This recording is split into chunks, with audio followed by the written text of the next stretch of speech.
Kingdom Come Deliverance 2 offers players a lot of freedom in how they explore Bohemia. If you're looking to take a less noble route and roleplay as a thief, then you're going to need to master the art of lockpicking. Here's everything you need to know. You can get started with lockpicking really early in the game. Upon being released from the stocks after the prologue, speak to Bara the Beggar to get a free lockpick.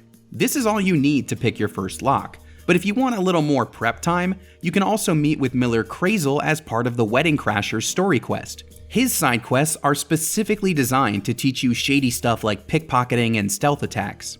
As for lockpicking, it's one of those things that's easy to learn but hard to master.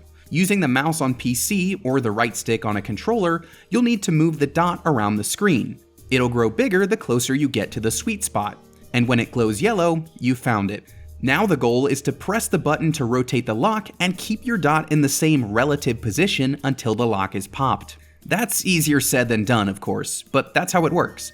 Crazel keeps a box at the mill that's meant for practicing. You should definitely spend some time there until you get the hang of it. What's more, the box periodically refills with handfuls of more free lockpicks.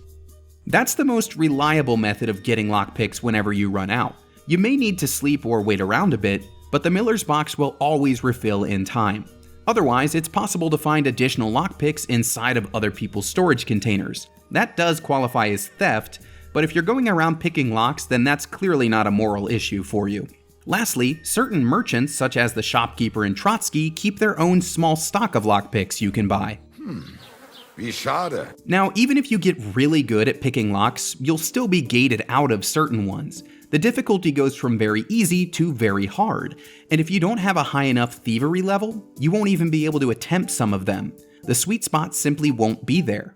The good news is that while you do have an overall character level, you can raise your specific thievery level by doing things like pickpocketing or picking locks.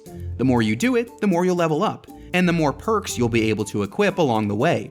These range from making less noise to getting back at least one lockpick no matter how many you lost while attempting to break the lock.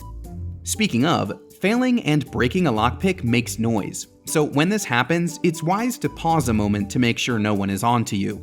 That's one bonus tip, and here are a few more. If you're really worried about losing too many lockpicks, don't be afraid to save scum it. Just don't waste your savior schnapps. It might take a little extra time to save, quit, and reload the game, but it's worth it if you're down to your last few lockpicks. Just be sure to use the load game option if you do this, because if you save and exit, you'll overwrite the save that still has the lockpicks. Finally, it's better to use keyboard and mouse for a much smoother time if you're playing on PC. As you've seen in this video, using the right stick on a controller is a much shakier endeavor. Lockpicking shouldn't be easy, but you should make it easier on yourself if you can. And if you need more tips and tricks for the learning curve of Kingdom Come Deliverance 2, be sure to stick with IGN for all the most helpful guides.